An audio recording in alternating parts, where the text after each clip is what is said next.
सादर प्रणाम. मी संध्याताई डोंबिवलीकर, गायत्रीबरा डोंबिवली. आज आपण नवीन विषय घेऊन आलो आहे. हे सुरू करण्याच्या आधी गायत्री मंत्र एक साथ.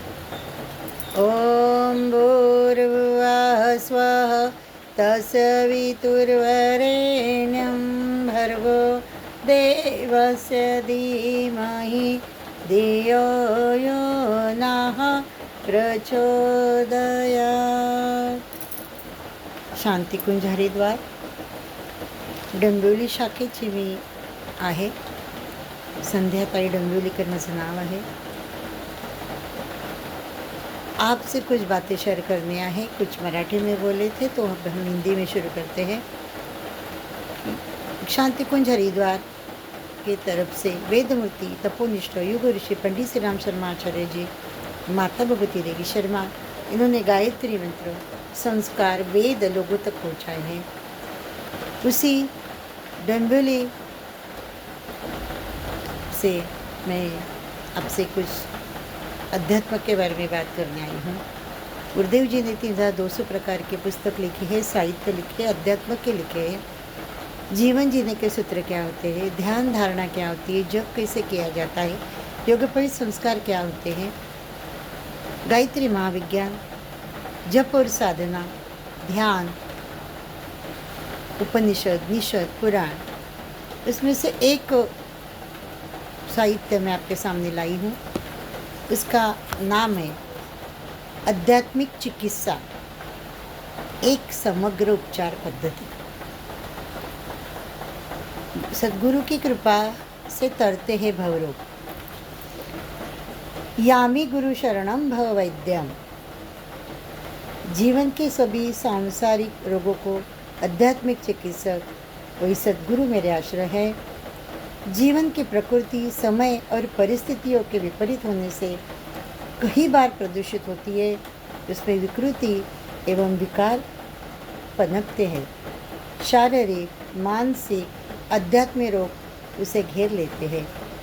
सामान्य चिकित्सक न हो तो इनकी तक पहुंच पाते हैं और न इनका समाधान कर पाते हैं.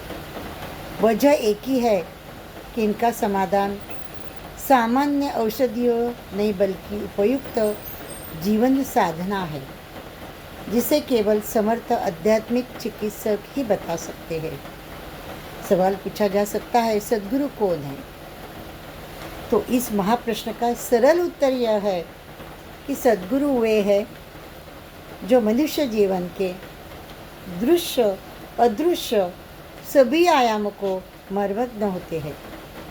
मानवीय चेतना की संपूर्णता का उन्हें विशेषज्ञ अनुभव होता है.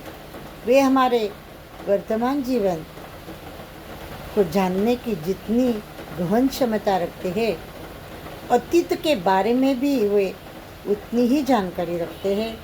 साथ ही उन्हें हमारे भविष्य पारदर्शी का ज्ञान होता है. वो होते सद्गुरु होते हैं.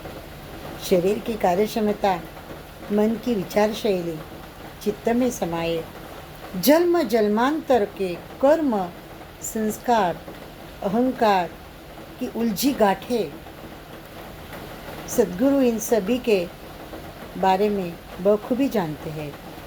इनमें इनके परिमार्जन, परिष्कार और अपूर्व क्षमता होती है.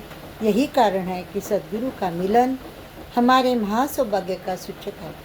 यह इस सत्य का उद्घोषक है कि हमारे जीवन की संपूर्ण आध्यात्मिक चिकित्सा की शुभ घड़ी आ गई है. जिन्हें यह अवसर मिला है उनकी अनुभूति भी हम इस सच्चाई का एहसास पा सकते हैं. जिन पलों में इस अनुभूति को घटित होने का क्रम प्रारंभ हुआ, उन दिनों हमारे अपने सद्गुरु गायत्री तपोभूमि मथुरा को केंद्र बनाकर अपनी योजना को आकार दे रहे थे. 1955 का वर्ष था. तपोभूमि में विशिष्ट यज्ञों की व्यवस्था की गई थी.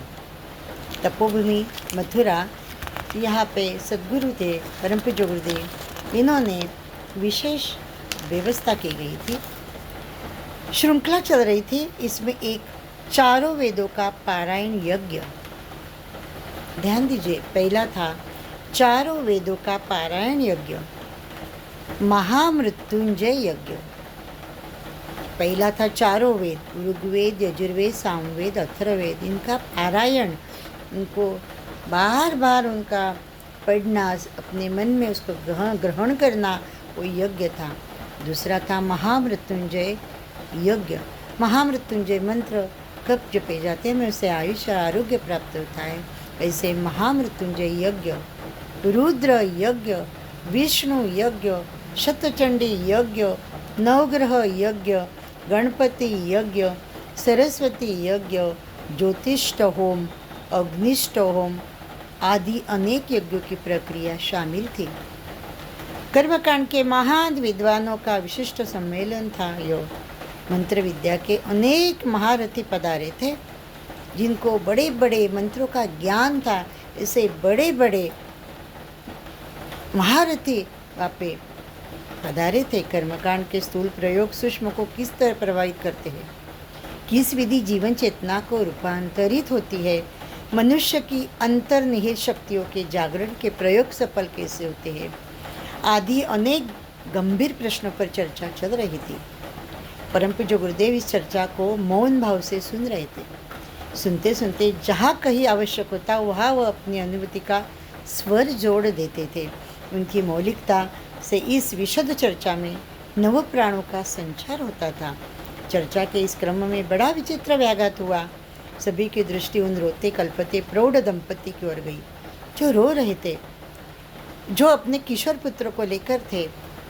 उनका यह किशोर बालक कहीं जीर्ण बीमारियों से पीड़ित था। लगभग असहाय अपाही स्थिति में उसकी निस्तेज मुख, बुझी हुई आंखें, कृशकाय, लड़खड़ाते कदम, बस जैसे उसके माँ पिता ने उसे लाकर गुरुदेव के पाँवों में डाल दिया था। आप ही बचा सकते मेरे बेटे को, यही एक रट थी उन दोनों की।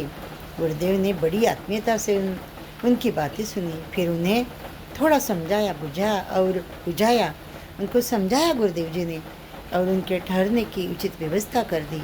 आज भी आप मथुरा जाइए, शांति कुंज हरिद्वार जाइए, आपके वहाँ की रहने की व्यवस्था निःशुल्क है। यज्ञ वहाँ चलता है, वो भी निःशुल्क है। वहाँ पे श्राद्ध तर्पण, पिंडदान तर्पण विधि होती, वो भी निःशुल्क है। क्या होगा इस असाध्य रोग से घिरे किशोर का उपस्थित सभी महान विद्वानों को जिज्ञासा थी कि ये इतना अपाहिज है, इसका क्या हो सकता है। किस विधि से आचार्य श्री चिकित्सा करेंगे इसकी। आचार्य मतलब परम पूज्य गुरुदेव, वेदमूर्ति, तपोनिष्ठ युग ऋषि पंडित श्री राम शर्मा आचार्य, वही आचार्य। इनके अनेक प्रश्न इन सभी के मन में उभर रहे थे। उधर परम पूज्य गुरुदेव पूर्णतः आश्वस्त थे। जैसे उन्होंने उसकी चिकित्सा पद्धति खोज ली हो, वह सहज उपस्थिति जनों को उनकी अनुत्तरित जिज्ञाओं से के साथ छोड़कर अपनी दिनचर्या में व्यस्त हो गए। दिन के यज्ञ कार्यक्रम, विद्वानों की चर्चा, आने वाले परिजन, आगंतुकों, भेंट, सब कुछ चलता रहा। पर कहीं अपने मन के किसी कोने में सभी को अगले दिन की प्रतीक्षा थी।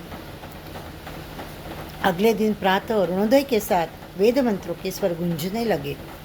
स्वाहा के घोष के साथ सविधि यज्ञ आहुतियाँ यज्ञ कुंडों में पढ़ने लगी। जैसे ओम भूर्भुवः स्वः तत्सवितुर्वरेण्यं भर्गो देवस्य धीमहि धियो यो नः प्रचोदयात् स्वाहा इदं गायत्रे इदं नमः। अग्नि में आहुति चलने लगी। स्वाहा के साथ आहुतियाँ यज्ञ कुंड में पड़ने लगी।